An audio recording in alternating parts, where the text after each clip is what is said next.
नमस्कार, आप देख रहे हैं 4 पीएम और मैं हूं आपके साथ निधि तिवारी। आज के लाइव में आपका स्वागत है। जिस तरह से आप जानते हैं कि हम रोज कई सारे देश के बड़े मुद्दों पर चर्चा करते हैं, तो आज भी हम आपके सामने हाजिर हैं कई बड़े मुद्दों को लेकर, कई बड़ी खबरों को लेकर और इस पर चर्चा करेंगे। सबसे पहले तो आज हमारे पास 2 से 3 खबरें हैं, बड़ी खबरें हैं। तो सबसे पहले जो 2018 में कर्नाटक विधानसभा चुनाव के दौरान राहुल गांधी पर एक केस दर्ज किया गया था। तब तत्कालीन बीजेपी अध्यक्ष अमित शाह थे और उनके खिलाफ आपत्तिजनक टिप्पणी का आरोप लगाते हुए एक बीजेपी नेता ने राहुल गांधी के खिलाफ मानहानि का केस दर्ज कराया था। इसी को लेकर लगातार कई सालों से इस पर सुनवाई भी चल रही है और फिर टाल दी जाती है डेट। इसी को लेकर आज राहुल गांधी सुल्तानपुर की एमपी एमएलए कोर्ट में पेश हुए, जहां उन्होंने अदालत के सामने अपना बयान दर्ज कराया और फिर आगे क्या कुछ हुआ है आगे आपको बताएंगे। दूसरी और सबसे महत्वपूर्ण खबर अग्निवीर को लेकर, ऐसी खबर जिसकी भविष्यवाणी राहुल गांधी ने बहुत पहले कर दी थी, विपक्ष ने कर दी थी और जिसका डर था वही चीज अब सामने आई है, क्योंकि अग्निवीर हमारे युवाओं से जुड़ा हुआ है, हमारे देश से समाज से जुड़ा हुआ है। तो इसी को लेकर बहुत बड़ी खबर है, इस पर भी हम चर्चा करेंगे और इस चर्चा में हमारे साथ मौजूद है प्रोफेसर अखिल स्वामी सर। सर बहुत बहुत स्वागत है आपका। तो सर सबसे पहले बात करेंगे राहुल गांधी पर, जिस तरह से अमित शाह को लेकर केस दर्ज कराया गया था और खुद पर लगे आरोपों को आज राहुल गांधी ने सिरे से खारिज कर दिया है। जज के सामने साफ तौर पर कह दिया है कि मैं निर्दोष हूं और ये सारा मामला राजनीति से प्रेरित है और सरकार के दबाव में आकर मेरे ऊपर इस तरह का इल्जाम लगाया गया, मेरी छवि खराब करने की कोशिश की गई। इसके अलावा राहुल गांधी ने यह भी कहा कि मैंने कभी भी किसी के लिए भी गलत भाषा का इस्तेमाल नहीं किया है, ना ही किसी की मानहानि की है। सस्ती लोकप्रियता हासिल करने के लिए इस तरह का आरोप जो है वो लगाया गया है। इसके बाद जज ने भी कह दिया कि ठीक है आप जाइए और अब इसकी अगली तारीख 12 अगस्त तय कर दी गई है। लेकिन जो कोशिश लगातार सरकार की तरफ से है कि जैसे पिछली वाला जो मानहानि केस था, जब पीएम मोदी के सरनेम वाला केस था, तब जिस तरह से सदस्यता रद्द कर दी गई थी, कोशिश यही की जा रही है कि राहुल गांधी की इस बार भी सदस्यता रद्द की जाए और किसी तरह से उनको किसी भी मामले में फंसाया जाए। लेकिन बार बार ये कोशिश नाकाम होते हुए नजर आ रही है और कोर्ट इस पर कोई भी फैसला नहीं दे पा रहा है। क्या कहेंगे सर? जय संविधान। देखिए, अगर आज की तारीख में पूरे हिंदुस्तान में राजनीतिक लोगों में सबसे ज्यादा शालीन भाषा का उपयोग कोई करता है, जो उग्रता नहीं दिखाता है, जो बेहूदगी नहीं करता, जो बदतमीजी नहीं करता, जो शालीन शब्दों का उपयोग करता है, तो वो राहुल गांधी है। देखिए, जब लोकसभा के अंदर उसे बाल बुद्धि कहा गया, जो आदमी ऑक्सफोर्ड का एमफिल है, अब यह मानहानि नहीं है। पूरे हिंदुस्तान के लोग देख रहे हैं कि जो आदमी पूरे विश्व के अंदर इंटेलेक्चुअल से डिबेट कर रहा है, इंटरनेशनल मैटर्स पे बात कर रहा है, प्रेस कॉन्फ्रेंस कर रहा है, हिंदुस्तान के अंदर बात कर रहा है, उस आदमी को आपने बाल बुद्धि कह दिया, यह मानहानि नहीं है। प्रूव कीजिए कि वो बाल बुद्धि है और एक बार नेशनल डिबेट कर लीजिए राहुल गांधी के साथ, चाहे अमित शाह जी कर ले, माननीय अमित शाह जी कर लें या माननीय मोदी जी कर लें। हम देखना चाहते हैं कि हमारे देश में लीडर अपोजिशन ज्यादा परिपक्व है या देश के गृह मंत्री और प्रधानमंत्री परिपक्व हैं। एक नेशनल डिबेट हो जाए, पूरा हिंदुस्तान देखे, पूरा विश्व देखे और सारे मैटर्स पे बात हो, इकोनॉमिक्स पे बात हो, इंटरनेशनल अफेयर्स पे बात हो, ग्रामीण समस्याओं पे बात हो, गरीबों की समस्या की बात हो, एमएसपी की बात हो, कर लीजिए, चलिए पता चल जाएगा कौन बाल बुद्धि है। लेकिन लोग केस नहीं करते। आप जो है राजनीतिक एक बदले की भावना से आपने उसकी पहले तो इमेज को गिराया, लेकिन अगर आपने सुल्तानपुर कोर्ट में निधि देखा हो, हजारों की भीड़ और ऐसी भीड़ जो देख के लगता है कि ये कोई फूल बरसाए जा रहे हैं उन पर और फूल स्वागत किया बरसाए जा रहे हैं और ऐसा लग रहा है कोई पार्टी का कार्यक्रम है। और उसमें सबसे ज्यादा बाबा साहब भीमराव अंबेडकर की फोटो दिखाई जा रही है, उसमें संविधान की कॉपी दिखाई जा रही है। आज हिंदुस्तान के दलित और ओबीसी पूरी तरह से, और एक चीज मैं बिल्कुल स्पष्ट बता दूं, अखिलेश यादव सोचें या तेजस्वी सोचें, हिंदुस्तान का दलित और मुसलमान इंडिया अलायंस के साथ केवल राहुल गांधी की वजह से जुड़ा है। राहुल गांधी ने आशा की एक किरण जगा दी है। और मैं बचपन से एंटी कांग्रेसी आदमी, डॉक्टर लोहिया को मानने वाला आदमी, हमेशा नेहरू जी की, इंदिरा जी की खिलाफत करने वाला आदमी, आज ये खुलेआम इस उम्र में, 72 साल की उम्र में, एक शिक्षक के रूप में लाखों बच्चों को मैंने पढ़ाया है और उनका मैंने एग्जामिनेशन किया है, उनका कॉपी जांची है। आज के तारीख में, कल मैं एक डिबेट में था, निधि, चरणजीत सिंह चन्नी ने केवल एक सेंटेंस कहा, अमृतपाल सिंह एक इलेक्टेड रिप्रेजेंटेटिव है, उसको बोलने दीजिए। उस पे आरोप है, उसे खालिस्तानी कह देंगे, उसको उग्रवादी कह देंगे, उसको गोली मार दो कह देंगे। कोई सिख कुछ बोल दे, उसे खालिस्तानी बोल देंगे। कोई दलित बोल दे, कोई आदिवासी बोल दे, उसको नक्सलाइट बोल देंगे। कोई अर्बन पढ़ा लिखा आदमी और कोई सवर्ण क्लास का बोल दे, उसको अर्बन नक्सल बोल देंगे। और सारे दिन भारतीय जनता पार्टी वाले हिंदू राष्ट्र की बात करते हैं। देखिए, मैंने उस डिबेट में भी कहा, लेकिन निर्लज्ज लोग हैं और ये नहीं समझ रहे हैं कि जिस प्रकार ये सिखों को खालिस्तानी कह रहे हैं, ये देश को तोड़ रहे हैं। ये जिस प्रकार पेरियार के खिलाफ बोलते हैं, अरे पेरियार को मानने वाले सनातन धर्म को नहीं मानते। आप पेरियार का जब आलोचना करते हैं, उनको गाली गलौज करते हैं, आप तमिलनाडु को हिंदुस्तान से अलग करते हैं। अंबेडकराइट्स कसम खाते हैं कि भगवान की पूजा नहीं करेंगे। मैं करता हूं भगवान की पूजा, मैं हूं मूर्ति पूजक। लेकिन अगर वो मूर्ति पूजा नहीं करते, उनको आप गाली देते हैं और सनातन विरोधी कहते हैं, आप हिंदुस्तान को तोड़ रहे हैं। हिंदुस्तान एक संयुक्त परिवार है, जिसको मनाए पूजा करो, जिसको मनाए अजान पढ़ो, जिसको मनाए नास्तिक बनो, जिसको जो मनाए जो करो। ये लोग देश को तोड़ रहे हैं और जितना ज्यादा अमृतपाल को गालियां दे रहे हैं, उतना ज्यादा पंजाब जो है वो सुलग रहा है। और पंजाब जो बिल्कुल आराम से शांति प्रिय प्रदेश हो गया था, इसीलिए वहां अमृतपाल जीता है, इसीलिए इंजीनियर रशीद जीते हैं, उन्होंने अब्दुल्ला को हराया है। इसलिए क्योंकि आप जितना मुसलमानों को गाली देंगे, जितना सिखों को गाली देंगे और जितना हिंदू राष्ट्र की बात करेंगे, उतना देश टूटेगा। हम लोग एक प्यारा मिला जुला मोहब्बत का हिंदुस्तान बनाना चाहते हैं। हम अच्छे मुसलमान सिखों का, दलित आदिवासियों का, सवर्णों का सम्मान करना चाहते हैं। लेकिन अब ये चाहें कि दुष्ट हिंदुओं का हम सम्मान करें और अच्छे देशभक्त मुसलमानों का और सिखों का अपमान करें, हम नहीं करेंगे। तो ये सीधी सी बात है, राहुल गांधी आज के तारीख में हिंदुस्तान को जोड़ के रख सकता है। वाईएसआर कांग्रेस भी इंडिया अलायंस के साथ आ गई है, बीजेडी भी इंडिया अलायंस के साथ आ गई है। उत्तर प्रदेश के 100 विधायक दिल्ली के अंदर बैठे हैं। किसी भी समय उत्तर प्रदेश की सरकार गिर सकती है, क्योंकि विद्रोह की स्थिति है। दिल्ली दरबार को सुनने के लिए पूरा हिंदुस्तान तैयार नहीं है। इसीलिए रणनीति के तहत मोदी जी लोकसभा के अंदर से नदारद हैं। कल आपने पहली बार हिंदुस्तान की इतिहास में देखा होगा, चरणजीत सिंह चन्नी बोल रहे थे और बिट्टू बिना बात उन्हें टोक रहे थे। जो चन्नी ने कहा उसमें कोई गलत बात तो कही नहीं। भाई, सरदार भगत सिंह अगर हिंदुस्तान के लिए मरे, उन्होंने शहादत दी, कांग्रेसी मुख्यमंत्री थे, बिट्टू कांग्रेसी एमपी थे। इस बार भारतीय जनता पार्टी, उन्होंने कांग्रेस को धोखा देके ज्वाइन की और चुनाव हार गए, और चुनाव हारने के बावजूद उनको मंत्री बनाया गया। हाथे उठाते हुए लड़ने की मुद्रा में बिट्टू सामने बढ़े। संसद के अंदर जूते चल जाते अगर राहुल गांधी ने न रोका होता। राहुल गांधी ने रोक दिया।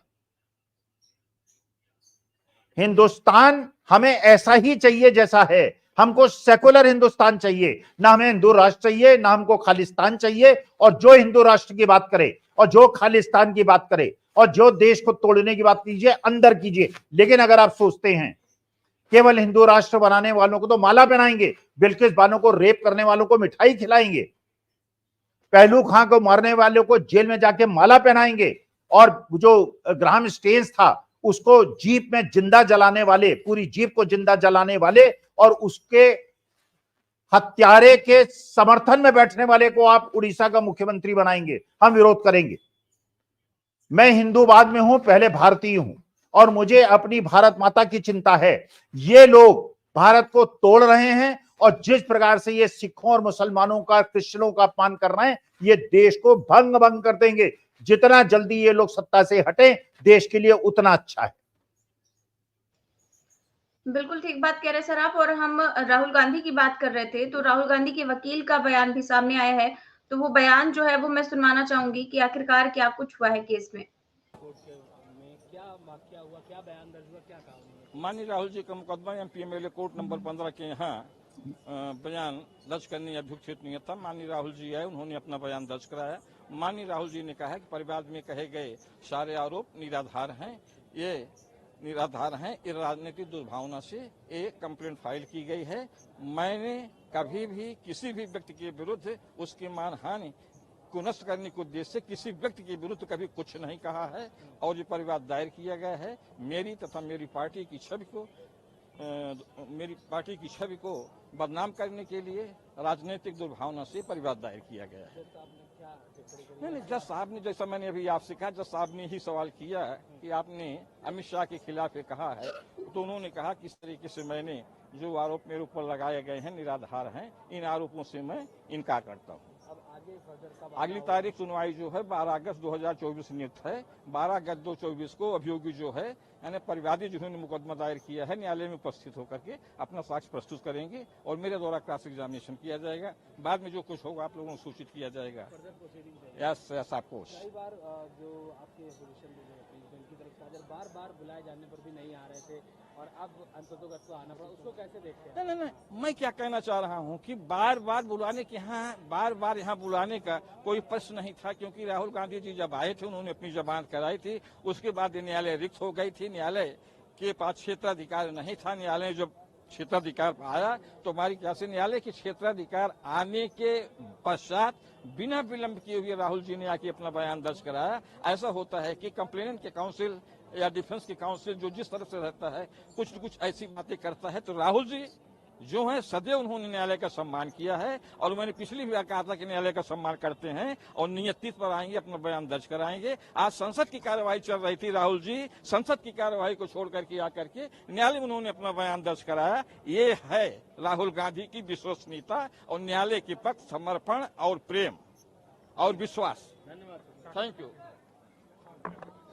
तो सर ये राहुल गांधी के वकील थे और बता रहे हैं कि राहुल गांधी तो संसद की कार्रवाई छोड़कर पहुंचे बयान दर्ज करवाने, लेकिन जिन्होंने केस दर्ज करवाया था, मुकदमा दर्ज करवाया था, वो तो पहुंचे ही नहीं। पिछले कई सुनवाइयों से वो नहीं पहुंचे। मतलब केवल केस फर्जी डाल दिया है कि किसी तरह से किसी तरह की कार्रवाई हो जाए, लेकिन पहुंचना नहीं है कोर्ट में। आशा है कोर्ट इस केस को डिसमिस ही केवल नहीं करेगी, बल्कि जिसने कंप्लेंट की है उस पर फाइन भी लगाएगी और उसे चेतावनी देगी कि इस प्रकार से आज की तारीख में राहुल गांधी हिंदुस्तान में मोहब्बत की अलख जगा रहे हैं। आप व्यवधान डाल रहे हैं, आप मानहानि कर रहे हैं राहुल गांधी का, आप मोहब्बत की मानहानि कर रहे हैं, हिंदुस्तान को जोड़ने का जो प्रयास हो रहा है उसकी मानहानि कर रहे हैं। नफरत, इतनी नफरत, कल जिस डिबेट में था एंकर इतनी बदतमीजी कर रही थी और वहां पे ऐसे ऐसे लोगों को उसने बिठा रखा था, बदतमीजी, बेहूदगी, सिखों के खिलाफ विश्व अमन। देखिए मेरा खून खौल जाता है निधि, जब सरदार भगत सिंह की औलादों को खालिस्तानी कहा जाता है। ठीक है, वो सिख है, मैं हिंदू हूं, हमारा धर्म अलग हो सकता है, लेकिन जितना त्याग इस हिंदुस्तान के लिए सिखों ने किया है, आप चली जाइए अमर जवान ज्योति दिल्ली के अंदर, वहां पे नाम पढ़िए, मुसलमान कितने हैं और हिंदू कितने हैं और सिख कितने हैं। आप बुलंदशहर चले जाइए कालाआम में, जितने लोग फांसी में लटकाए गए थे, जितने हिंदू हैं उतने मुसलमान हैं, उतने सिख हैं। इस हिंदुस्तान की मिट्टी के लिए सब धर्म वालों ने बराबर का योगदान दिया है और जब ये सिखों का अपमान करते हैं, जब ये मुसलमानों का अपमान करते हैं, ये हिंदुस्तान का अपमान करते हैं। लेकिन हम लोगों की आवाज को म्यूट कर दिया जाता है और जो हिंदू मुसलमान का जहर घोलने वाले लोग हैं, केवल उनकी आवाज हिंदुस्तान तक पहुंचाई जाती है। लेकिन मैं इसलिए जाता हूं कि मेरी आवाज हिंदुस्तान तक पहुंचे। ये नफरती गैंग को हमें हराना है, हमें गांधी को जिताना है और गोडसे को हराना है। जी, बिल्कुल सर। अब मैं अगले सवाल पर आती हूँ, जो कि अग्निवीर को लेकर है और बहुत ही महत्वपूर्ण मुद्दा है।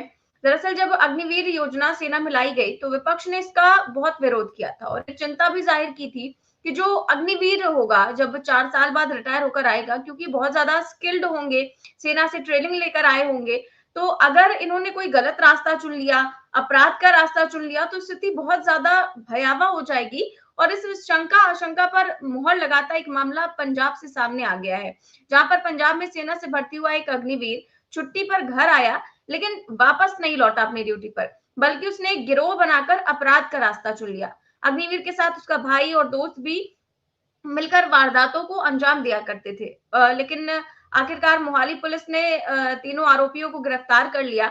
और ये जो आरोपी थे, जानकारी के मुताबिक जो मुख्य आरोपी था स्मिथ सिंह, वो 2022 में सेना में अग्निवीर योजना के तहत भर्ती हुआ था और 2 महीने पहले ही छुट्टी लेकर घर आया था। उसकी पोस्टिंग वेस्ट बंगाल में थी। वहां से आते हुए उसने उत्तर प्रदेश के कानपुर से अवैध तरीके से हथियार खरीदे और अपने भाई और दोस्त के साथ इसकी चोरी की घटनाओं को अंजाम देने में लग गया।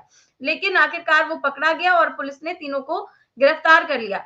पर आप सोचिए कि यही है कि कुल मिलाकर एक अग्निवीर डकैत बन गया और ऐसे में विपक्ष को भी अब एक मौका मिल गया है कि वो सरकार को इस योजना के तहत फिर से घेरे, क्योंकि राहुल गांधी ने और पूरे विपक्ष ने यह भविष्यवाणी की थी, ये आशंका जताई थी कि ऐसा कुछ हो सकता है। अग्निवीर जब 4 साल बाद लौटेगा, उसके पास कुछ भी करने के लिए नहीं रहेगा, तो वो अपराध के रास्ते पर जा सकता है और ये मामला भी वैसा ही है। क्या कहेंगे सर इस मामले पर? निधि, पूरे हिंदुस्तान के देशभक्त लोग ये नहीं समझ पाए ये अग्निवीर योजना किस कुचक्र से लाई गई है। यह अडानी के लिए लाई गई है, यह अंबानी के लिए लाई गई है, या चीन के हाथ हिंदुस्तान को बेच दिया है और सीमा को असुरक्षित करने के लिए लाई गई है। बड़े बड़े सेना के अधिकारी, जनरल नरवणे की जो किताब थी उसको इसीलिए बैन कर दिया गया, उसने नहीं प्रकाशित होने दिया गया। जनरल्स ने कहा, बड़े बड़े अधिकारियों ने कहा, और ये था। आप सोचिए निधि, आप सोचिए, जरा कल्पना कीजिए, एक 22 साल का बच्चा जो तनख्वाह मिल रही है उसमें कुछ नहीं मिलेगा, मेडिकल फैसिलिटी नहीं मिलेगी, कुछ नहीं मिलेगा, 11 लाख रुपए मिलेगा। अगर उसके घर में कोई बहन है, 11 लाख रुपए तो शादी में खर्च हो जाएगा। उसके बाद जब वो अस्त्र शस्त्र चलाना जानता होगा, उसे पता होगा कैसे वार किया जाता है, कैसे रक्षा की जाती है, वो डकैत बनेगा। ये विपक्ष ने कहा था, ये हम लोगों ने कहा था, ये जितने भी लोग थे। लेकिन जो देश का पैसा खर्च होने से बचाना चाहते हैं, हमारे युवाओं को सेना में नौकरी और सुरक्षा नहीं देना चाहते, सरकारी नौकरी नहीं देना चाहते, केवल पैसा बचा के उसके, क्योंकि ऋण माफ करने हैं ना पूंजीपतियों के, कॉर्पोरेट टैक्स घटाना है ना, पूंजीपतियों को पैसा देना है ना, उनको विदेश भगा देना है ना। अग्निवीर योजना देश के लिए इतनी घातक हो जाएगी। मोदी जी ने 2019 के बाद, 17 के बाद जितने भी निर्णय लिए हैं सबको, क्योंकि ये बात बिल्कुल, जिस बार का बजट आया है ये पूरी तरह से मध्यम वर्ग की पीठ को तोड़ देगा। अभी नहीं समझ में आ रहा है लोगों को। शेयर मार्केट में टैक्स, रियल एस्टेट में टैक्स, इसमें टैक्स, उसमें टैक्स, पूंजीपतियों पे कोई वेल्थ टैक्स नहीं। पूंजीपतियों का टैक्स 2 लाख रुपए महीने कमाने वाले से भी कम है, क्योंकि कॉर्पोरेट टैक्स कम है और इंडिविजुअल टैक्स ज्यादा है। जीएसटी का कलेक्शन और इनकम टैक्स का कलेक्शन कॉर्पोरेट टैक्स से ज्यादा है। अमीरों को सब कुछ, गरीबों को कुछ नहीं, मध्यम वर्ग को कुछ नहीं।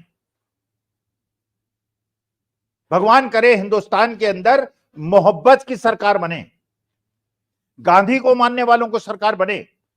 ये उस अमृतपाल को गाली दे रहे हैं जो गोडसे के प्रशंसक हैं, जो गांधी के हत्यारों के समर्थक हैं, जो गांधी के हत्यारों को माला पहनाते हैं और आके बहस करते हैं कि गोडसे ने गांधी को क्यों मारा, हम जस्टिफाई करेंगे, और सोशल मीडिया में उनकी वीडियो को मारते हैं कि गोडसे ने गांधी को क्यों मारा। हत्यारे का समर्थन करते हो।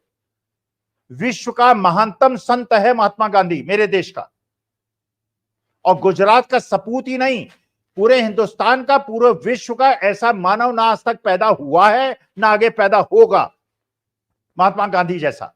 और गोडसे को महिमा मंडन करते, लेकिन पूरे विश्व के सामने उन्हें महात्मा गांधी के सामने मस्तक टिका देते हैं, क्योंकि महात्मा गांधी का कोई विकल्प नहीं। जी, बिल्कुल ठीक कह रहे हैं सर। और ये अग्निवीर को लेकर आपको क्या लगता है कि जो मुद्दा सामने आया है और ऐसे कई सारे मुद्दे और भी सामने आ सकते हैं? क्योंकि अभी तो ये छुट्टी लेकर वो केवल ऐसा लग रहा था कि केवल अपनी जो स्किल डेवलप करने गया था, वहाँ पर तरीके सीखने गया था और बस आया वापस और चोरी डकैती करनी शुरू कर दी। और भी ऐसे कई सारे मामले सर सामने आ गए, तो समाज के लिए कितना बड़ा खतरा हो जाएगा? अरे निधि, वो तो पकड़ा गया।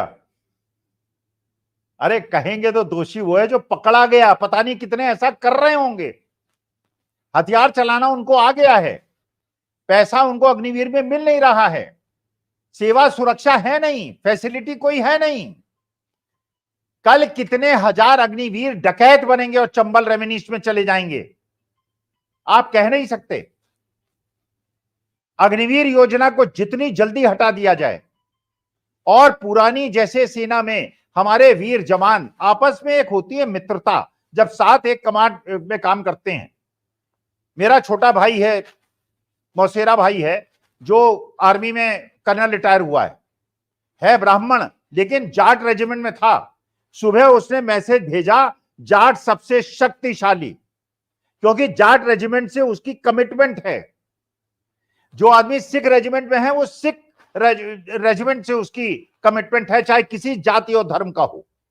यहां 4 साल 6 महीने आप उसे, वो बेचारे को करेंगे, फ्रंट पे खड़ा कर देंगे, वो बेचारा गोली खाएगा, फिर एक जीप में डाल के उसके गांव में उसको पहुंचा देंगे। कोई पैसा नहीं देंगे, केवल इंश्योरेंस का पैसा मिलेगा और उस इंश्योरेंस को पैसे को गवर्नमेंट ऑफ इंडिया कहेगी कि हमने पैसा दे दिया, और उसके माँ बाप और उसकी बेवा जो है बेचारी तड़प तड़प के जिंदगी भर मरेंगे। और खुद 72 साल की उम्र में 5 साल का नहीं 10 साल का एक्सटेंशन चाहिए। जी, बिल्कुल ठीक बात है सर। और एक और आदेश अभी सुप्रीम कोर्ट का आया है, क्योंकि आज यूपी सरकार को अपना जवाब देना था और भी मध्य प्रदेश सरकार है या उत्तराखंड सरकार है, जहाँ पर भी ये नेम प्लेट वाला आदेश जारी हुआ था। तो यूपी सरकार ने यहाँ पर कहा है कि सारी यात्रा शांतिपूर्ण तरीके से हो जाए, इसीलिए हमने इस तरह का आदेश जो है वो दिया था। लेकिन सुप्रीम कोर्ट किसी भी बात से सहमत नहीं है और उन्होंने दोबारा से कह दिया है कि इस पर ये रोक जो है वो जारी रहेगी, अंतरिम जो आदेश हमारा वही रहेगा। हम नेम प्लेट वाले जो आदेश है उस पर बिल्कुल भी सहमत नहीं है। और आप कहिए कि जो शांतिपूर्ण तरीके की बात यूपी सरकार की ओर से कही गई है, इतने सालों से सर कांवड़ यात्रा चली आ रही है और इतने सालों से आराम से शांतिपूर्ण तरीके से ही हो रही थी। ये तो आपकी बार ये आदेश लाया गया है और अब की बारी आप देखिए कि सबसे ज्यादा मामले देखने को मिल रहे हैं कि कहीं पर भी छोटी सी चूक होती है और अब भी जो है इंसान को मार देते, पीट देते, यहाँ तक कि कई लोगों की जान तक चली जाती, गाड़ियों को तोड़ दिया जा रहा है। तो ये तो शांतिपूर्ण तरीके से नहीं हो रहा है। ये तो ना तो नेम प्लेट की वजह से, ना तो खाने पीने की वजह से। देखिए, ये हिंदुस्तान की अस्मिता को बचाने का उत्तरदायित्व हिंदुओं पे है। ये हिंदुओं को पहले मुसलमानों के खिलाफ भड़का रहे हैं। ये केवल आदेश का मतलब केवल मुसलमानों के खिलाफ भड़काना है। अमृतपाल को गाली देके सिखों के खिलाफ भड़का रहे हैं, मणिपुर करके क्रिश्चियनों के खिलाफ भड़का रहे हैं। ये सबके खिलाफ भड़काएंगे। ये तो हमारा आपका कर्तव्य है। हिंदू, भारत माता हमारी केवल एक देश है जिसमें हम लोग मेजॉरिटी में हैं। इस देश को बचाने के लिए, इसकी अस्मिता को बचाने के लिए, और हमारा जो सेकुलर कैरेक्टर है, हमारे रग रग में सेकुलरिज्म है। हम भेदभाव नहीं कर सकते, हम हिंदू हैं इसलिए भेदभाव नहीं कर सकते। ये अच्छा, शराब की दुकानें नहीं बंद की हैं। अगर ये जरा भी हितैषी होते और ये धर्म भ्रष्ट न होने की बात करते, रास्ते भर शराब की दुकान क्यों खुली हुई है? और जिस प्रकार की बात आपने की, हर जगह कोई खिलाफ बोल दे, पेट्रोल पंप के शीशे तोड़ देंगे, रेस्टोरेंट तोड़ देंगे और हिंदुओं के भी तोड़ देंगे। यही नहीं केवल मुसलमानों के तोड़े।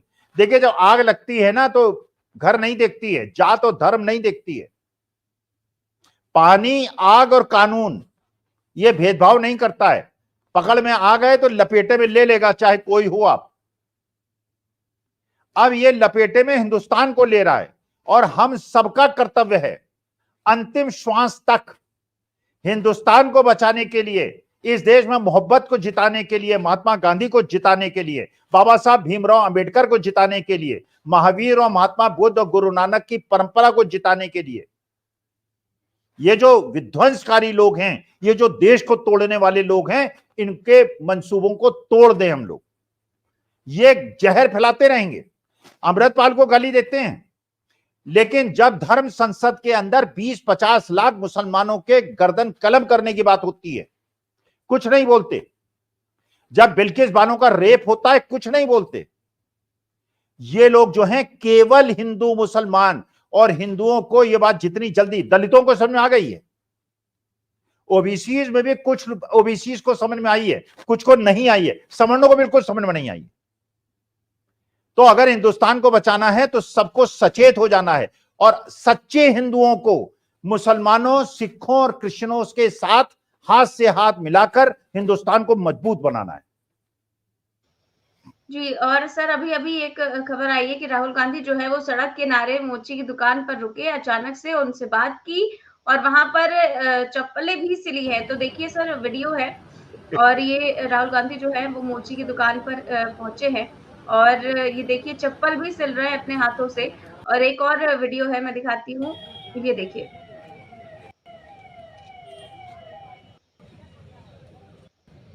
तो सर उससे बातचीत की है बताया जा रहा है और पूछा है कि आखिरकार किस तरह से कमाते हैं, क्या परेशानियां हैं और तमाम चीजें।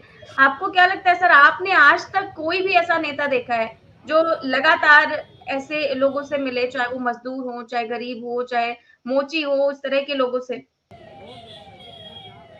निधि, मैंने केवल हिंदुस्तान में नहीं, पूरे विश्व में ऐसा नेता नहीं देखा।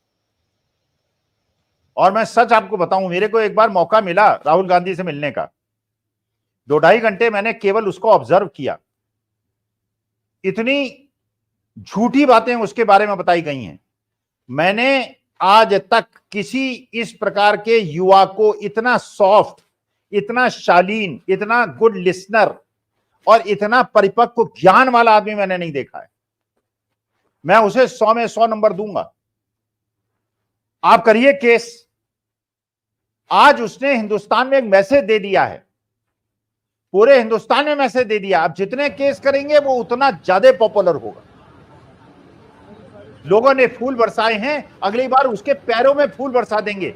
जनमत के खिलाफ मत जाइए, देश की जनता के खिलाफ मत जाइए। राहुल गांधी दूसरा महात्मा गांधी बन रहा है।